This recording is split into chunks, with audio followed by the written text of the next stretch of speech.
جس شخص کی بیوی ناراض ہو بغیر کسی شرعی وجہ کے، جیسے ہماری آج کل کی ناراضگیاں، پیچھے کوئی شرعی وجہ نہیں، اور اس کو خامند کو ناراض کر کے وہ رات گزار رہی ہے، تو ساری رات اس پہ اللہ کی لعنت برستی رہتی.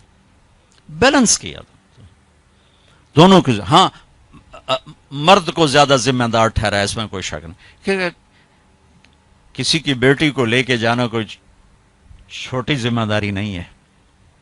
اور شریف زادیوں کی جہاں ڈولی اترتی وہیں سے ان کے جنازے اٹھتے ہیں. گھٹ گھٹ کے مر جانا ان کی سرشت میں ہوتا ہے. طلاق ہمارے یہاں ایک لعنت ہے کہ گزارا نہیں ہوتا تو بھی کر گزارا، نہیں ہوتا کر گزارا. ایسے موقعوں کے لیے تو اللہ نے جدائی کر رکھا. میں اپنے گاؤں میں تھا، ایک بچی رات کو دیہات، رات کو چھوٹا بچہ لے کر، وحشت زدہ. ارے کہاں سے آئی ہو؟ کہا جی میں فلاں جگہ، میں نام لیں، فلاں جگہ سے آئی ہوں. کیا کرنا ہے؟ کہا جی مجھے میرے خامن سے بچاؤ، مجھے طلاق لے دو. میں نے کہا بیٹی اپنے ماں باپ سے کہا، میرے پاس کیا کرنے آگی؟ کہا جی وہ کہتے ہیں تو نے طلاق لی تو ہم تمہیں قتل کر دیں گے، اور میرا خامد روزانہ مجھے مارتا ہے، آج تک کوئی دن ناغا نہیں، روز مجھے مارتا ہے، اللہ کے واسطے میری جان بچاؤ. کہ بیٹی میں کیا کر سکتا، میرے پاس آنسوؤں کے سوا کچھ بھی نہیں. میں تو یہ دعا کر سکتا ہوں، رو سکتا ہوں، اور میں کچھ نہیں کر سکتا. میں تمہارے خاندانی معاملات میں کیسے دخل دوں؟ ہاں میرا کوئی رشتہ ناتا ہوتا تو پھر میں کوئی دخل دیتا، لیکن میں تمہیں جانتے نہیں تم کون ہو. البتہ میں نے اس نے کہا چلو میرے کسی بھائی سے بات کہا. میں نے اس کے بھائی سے تھوڑی سی بات کی، بھائی اپنی بہن کا خیال کرو. آگے میں نے کچھ نہیں کہا. یہ میرے معاشرے کے سلگتے ہوئے مسائل ہیں، یہ دکھتی ہوئی رگیں ہیں، یہ بھڑکتی ہوئی آگ ہے جس نے در و دیوار کو خس و خاشاک بنا دیا ہے کہ ہم زبان کا بولنا جانتے، کاروباری ڈیلنگ جانتے ہیں، بیوی سے کیسے بولنا ہے، بیٹے سے کیسے بولنا ہے.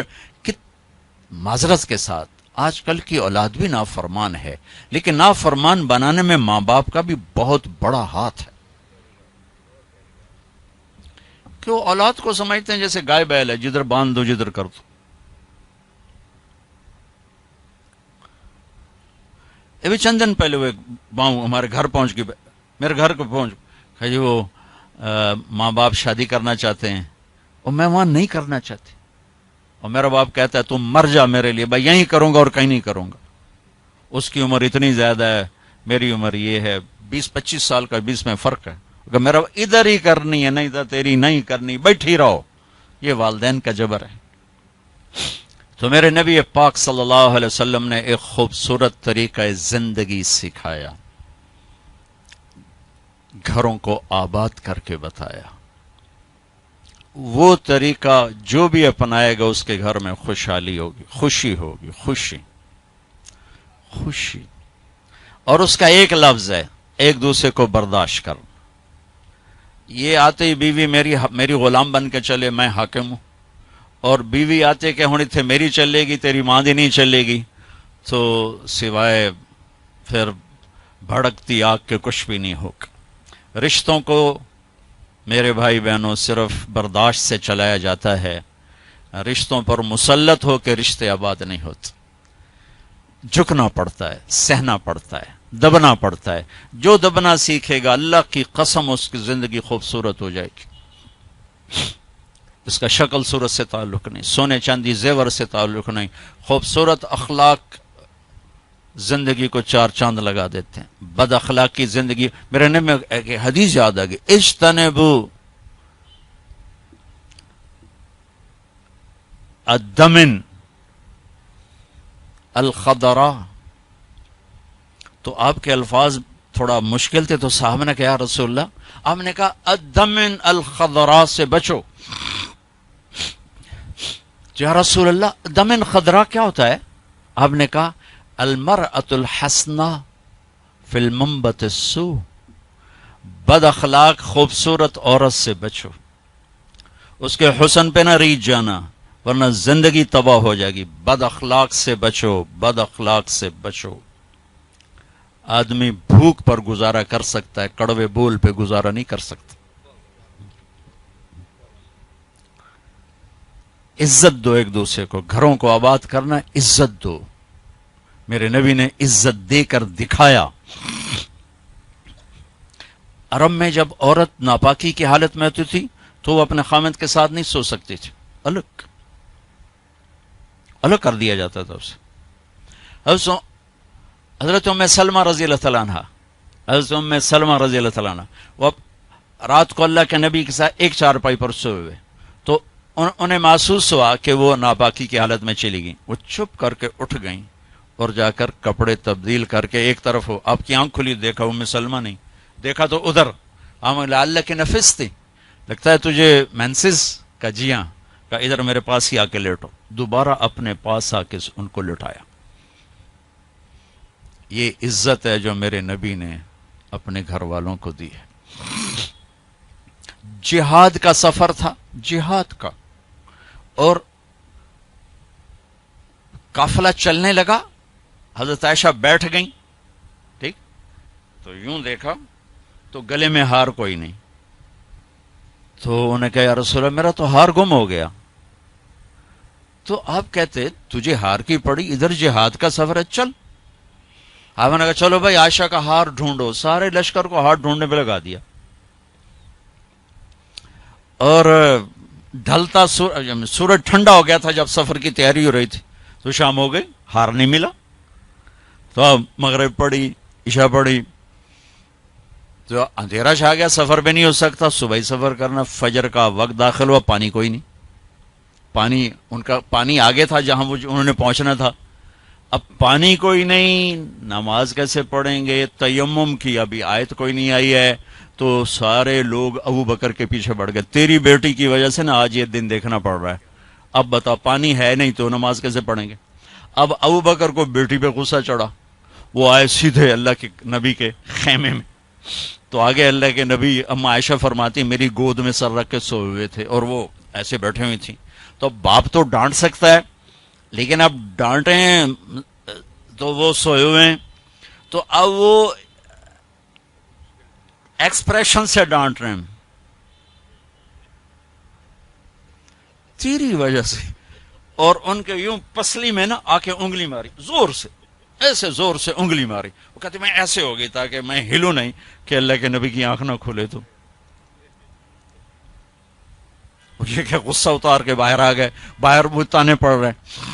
اللہ کے نبی کی آنکھ کھلی، نماز کا، یا رسول اللہ پانی کوئی نہیں، نماز کیسے پڑھیں گے؟ اب اسی پریشانی میں تھے کہ جبریل آ گئے. فتیمموا صعیدا طیبا، چلو ہاں مٹی سے وضو کی اجازت، تیمم کرو. کبھی کسی امت کو تیمم نہیں ملا. بھلا مٹی سے بھی آدمی پاک ہوتا، منہ تو مٹی مارو بندہ پاک ہوتا. آپ نے چلو منہ پہ ایسے کرو، ایسے چلو نماز پڑھو بھائی. تو پھر وہ جو پہلے سب ناراض ہو ابو بکر سے کہنے لگے بھائی ابو بکر، آج تیرے گھر کی طفیل کتنی بڑی رحمت ہمیں مل گئی، کتنی بڑی برکتیں ہمیں مل گئی. تو تیمم کی آیت اتری اس موقع پر جب حضرت عائشہ کا ہار گم ہوا. آپ نے سب کو اس کے ڈھونڈنے پہ لگا دی. تو فجر کی نماز ہوئی، تھوڑا سویرا ہوا. تو پھر حضرت عائشہ کہنے لگی یا رسول اللہ چلو ہار تو ملتا نہیں، چلیں. پھر آپ نے کہا چلو بھائی کوچ کرو. جب اونٹنے کو اٹھایا تو ہار پھسل کے نیچے گیا پڑا تھا، تو پھر ہار بھی مل گیا. یہ دلداری ہے میرے نبی کی اپنے گھر کے لیے. میرے بھائی بہنوں، کسی کی بیٹی کو لے جانا بہت بڑی ذمہ داری ہوتی ہے. اور میں یہ دکھ سے کہتا ہوں کہ میرا سسرالی معاشرہ بڑا ظالم ہے، بہت ظالم. کوئی لاکھوں میں ایک گھر ایسا ملتا ہے جس کو لے جاتے ہیں اس کو عزت دیتے ہیں، ورنہ تانے کے سوا کچھ نہیں ہوتا. نہ ساس کے پاس، نہ سسر کے پاس، نہ خامند کے پاس، نہ خامند کی بہنوں کے پاس. سر اس کے عیب بھی دیکھے جاتے ہیں. خوبیاں دیکھنے والا گھر کوئی کوئی ہوتا ہے. ایک حدیث یاد آئی، آپ نے مدینے والوں کی تعریف کرتے ہوئے فرمایا کہ یہ جو میرے مدینے کے صحابہ ہیں نا، انصار، یہ اتنے عالی لوگ ہیں کہ ان کے گھر میں کسی کی بچی آ جائے اسے یوں لگتا ہے جیسے میں اپنے ہی گھر میں آ گئی. یا اپنے انصار کی تعریف فرماتے ہوئے فرمایا کہ یہ میرے مدینے والے ساتھی ایسے ہیں، ان کے گھر میں کسی کی بچی کی ڈولی اترے اسے یوں لگتا ہے میں اپنے ہی گھر میں ہوں. تو سسرال والوں سے کہتا ہوں، جس کی بیٹی لے جاؤ اسے اپنا گھر بنا کے دے دو، اسے اپنا گھر محسوس کرے، اپنا گھر اسے بنائے. ورنہ جانے والی بیٹی کا اللہ نے حق رکھا ہے، شریعت نے حق رکھا ہے کہ اگر وہ تمہاری طرح مالدار ہیں تو انہیں الگ گھر میں اتارو تاکہ کوئی ان کی زندگی میں داخل نہ ہو سکے، وہ اپنی زندگی گزاریں. ان میں جو جھگڑا ہوگا تھوڑا ہوگا، لیکن ادو سس بولی ادو سورا ادو نو بولی دو او بولے دو او بولیا، وہ تو نیری کھچڑی پک جانتی، مطلب مناوے کہنو تو رساوے کہنو. تو شریعت نے حق رکھا ہے کہ اس کو الگ گھر میں اتارو. اس کی ہمت نہیں تو اس کو کرائے کا گھر لے کر دو. وہ کہے کہ مجھے الگ کر دو, مجھے کرائے کا گھر لے کر دو, تو وہ نافرمان نہیں, اسے گھر لے کر دو. اگر اس کی گنجائش نہیں تو گھر میں ایک پورشن اس کے لیے لے کر رکھو. ایک پورشن کی گنجائش نہیں تو ایک کمرہ, ایک ٹوائلٹ, ایک کچن اس لڑکی کا حق. جو کچن اس کے ذاتی استعمال میں ہو, ٹوائلٹ اس کے ذاتی استعمال میں ہو, کمرہ اس کے ذاتی استعمال میں ہو, یہ 3 چیزیں اس کا لازمی حق ہیں. اگر یہ بھی نہیں کر سکتا تو وہ تسبیح پڑھے تھے, روزے رکھے تھے, اللہ کرے کسی دی بیٹی نو ضرور دھکے دیونے تے ذلیل کرنا, ایدوں ہی دھکے تے ایدوں ہی دھکے, پھر چپ کر کے شادی نہ کرے, بس بہ کے اللہ کرے. یہ اللہ نے جانے والی کا حق رکھا ہے. ہماری معاشرت ہندو معاشرت ہے جس میں جوائنٹ فیملی سسٹم چلتا ہے, یہ بہت اچھا تھا, بہت اچھا تھا, ایک دوسرے کی مدد ہوتی تھی. اب یہ ایک مصیبت بن گیا ہے کہ ایک دوسرے میں دخل دینا ایک فرض بن گیا, ایک دوسرے کی زندگی کو تلخ کرنا یہ فرض بن گیا.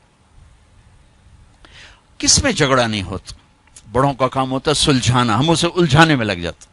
میرے نبی اپنی بیٹی کے گھر آئے, حضرت عائشہ, وہ آگے پریشان, حضرت فاطمہ وہ آگے پریشان بیٹھی. آپ نے کہا کیا ہوا؟ کہا میرا اور علی کا جھگڑا ہوگی. ایسی پاکیزہ جوڑی کہ جنت میں نور کی چمک اٹھے گی. لوگ پوچھیں گے جنت یہ نور کہاں سے ہے؟ تو فرشتے کہیں گے اوپر کی جنت میں علی و فاطمہ مسکرائے ہیں, ان کے دانتوں کے نور سے نکلے نور نے جنت کو روشن کر دیا ہے. یہ اتنا بڑا جوڑا ہے. لیکن دنیا ہے. آپ نے کہا علی کدھر کا؟ یہ باہر نکل گئے. آپ ان کے پیچھے گئے, دیکھا تو مسجد میں سوئے تھے. ان کو کہا ابو تراب اٹھو, یہ ٹائٹل یہاں دیا, ابو تراب اٹھو. ان کو لے کر آئے, گھر تشریف لائے, زمین پر لیٹ گئے. علی کو دائیں طرف لٹایا اور فاطمہ کو بائیں طرف لٹایا. علی کا ہاتھ پکڑ کے اپنے پیٹ پر رکھا, ادھر سے فاطمہ کا ہاتھ پکڑ کے علی کے ہاتھ پر رکھا, اور بیٹی کے ہاتھ کے اوپر اپنا ہاتھ رکھا. اب یہ علی کا ہاتھ, یہ فاطمہ کا ہاتھ, یہ میرے نبی کا ہاتھ علیہم الصلوات و تسلیمات. ٹھیک. اور فرمایا بولو بھائی ہماری صلح ہوگی. پوچھا نہیں کی لڑائی ہو, اے جڑے پوچھنے والے ہو لڑا کے آ جان, تو کیا کیا ابھی, تو کیا کیا, وہ ڈھیر لڑ لڑ کے ویلے ہوئے بیٹھے. تو میرے نبی نے پوچھا نہیں ہاں بھائی تو کیا کہتے اور تو کیا کہتی. میرے نبی نے یہ کیا اور کہا علی فاطمہ کہو ہماری صلح ہو گئی. دونوں نے کہا جی ہماری صلح ہوگی. ٹھیک ہے. پھر آپ نکلے خوش خوش, چہرہ نورانی. صحابہ نے عرض کیا رسول اللہ آج آپ بڑے خوش نظر آ رہے. کہ میں علی و فاطمہ کی صلح کرا کے آ رہا ہوں. یہ بڑوں کا کام ہوتا ہے. اب لڑکی والے اپنے اٹھا لیتے ہیں, کمر کس لیتے ہیں سوٹے, اور ادھر لڑکے والے اپنے سوٹے کس لیتے ہیں, بچی بچے کی زندگی برباد ہو کے رہ جاتی. جوڑنے کی بجائے دونوں طرف توڑ چکے. نہ قرآن کا پتہ ہے نہ سیرت کا. دیکھو میں ہاتھ جوڑتا ہوں, قرآن پڑھو, اپنے نبی کی زندگی پڑھو, تاکہ ہمیں اور آپ کو پتہ تو چلے کہ زندگی کیسے کیسے ہیں, زندگی گزارنی کیسی. میرے نبی سے پوچھ کے موت آئی, پوچھ کے موت آئی. واحد ہستی ہیں جن سے موت پوچھ کے آئی. ٹھیک ہے. 12 ربیع الاول 11 ہجری 7 جون 633 عیسوی جبریل اندر آئے. یا رسول اللہ باہر ملک الموت کھڑا ہے, اندر آنے کی اجازت چاہتا ہے. یہ وہ دربار جہاں موت پوچھ کے آئی. تو آپ نے کہا آ جائے. ملک الموت اندر آیا, کہا السلام علیکم یا رسول اللہ. اور پھر کہا یا رسول اللہ آپ پہلی ہستی ہیں جنہیں میں سلام کر رہا ہوں, میں نے کبھی کسی کو سلام نہیں کیا. کہ یا رسول اللہ آپ پہلی ہستی ہیں, اللہ نے فرمایا پوچھ کے اندر جانا, بغیر پوچھے نہ جانا. اللہ اکبر. پوچھے گا اللہ ہم میں سے کسی سے. یا رسول اللہ اللہ نے فرمایا آنا چاہیں تو لے آنا, رہنا چاہیں تو چھوڑ کے آ جانا. ٹھیک ہو. اچھا آپ کیسے تھے؟ اما عائشہ ایسے بیٹھی اور آپ اما عائشہ کے سینے پر سر رکھ یہ کیفیت کا. تو آپ فرماتے اچھا ٹھیک ہے, میں اٹھتا ہوں, میں وضو کرتا ہوں, 2 نفل شروع کرتا ہوں, جب میں سجدے میں جاؤں میری جان نکال لینا. ہم دعائیں میں یا اللہ سجدے کی موت عطا فرما. کتنے لوگ ہیں دعائیں کرتے ہیں یا اللہ نماز پڑھ رہے ہیں موت آ جائے, سجدے میں سر ہو موت آ جائے. کتنی عام تمنا. میں خود دعا مانگتا ہوں. تو آپ کہتے کہ تم ٹھہرو میں وضو کر لوں, جب میں سجدے میں سر رکھوں میری جان نکال لینا. آپ نے اپنی بیگم کے سینے پر سر رکھے ہوئے ہی موت کو قبول کیا کہ یہیں نکالو، یہیں نکالو، وہیں لیٹے لیٹے۔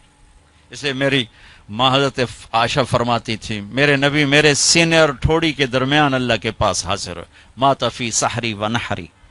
یہ بھی ایک پیغام تھا، یہ بھی ایک پیغام تھا کہ آپ اپنی بیگم کے سینے پر سر رکھ کے دنیا سے جدا ہوئے ہیں اور اللہ کی بارگاہ میں پہنچے۔ تو بھائیو، لمبی ایک خوبصورت زندگی ہے، میں گھنٹے سوا گھنٹے میں کیا بتا سکتا ہوں، اور یہ اتنا اندھیرا ہے کہ اس میں کروڑوں شمعیں جلیں گی اور اربوں پروانے قربان ہوں گے تب جا کے صبح ہوگی۔ اس اندھیر میں میری چند باتیں پتہ نہیں کوئی روشنی کا سبب بنے یا نہ بنے، پر اگر چند کانوں پہ دستک ہو گئی تو شاید کچھ ذرہ خیر وجود میں آ جائے۔ بھائیو، اپنے نبی کی زندگی سیکھو، اپنے نبی کی زندگی کے مطابق چلنے ڈھلنے کی کوشش کرو۔ یہ تبلیغ کا کام بھی اس کو سیکھنے کی ایک خوبصورت محنت ہے، جو کرے گا اللہ تعالیٰ اس کی دنیا بھی بنائے گا، اللہ تعالیٰ اس کی آخرت بھی بنائے گا۔ آخری بات یہ کہتا ہوں، اپنے گھروں کو آباد کرنا ہے تو اس زبان پہ قابو پانا سیکھ لیں، اس زبان پہ قابو پانا سیکھ لیں، اس زبان پہ قابو پانا سیکھ لیں۔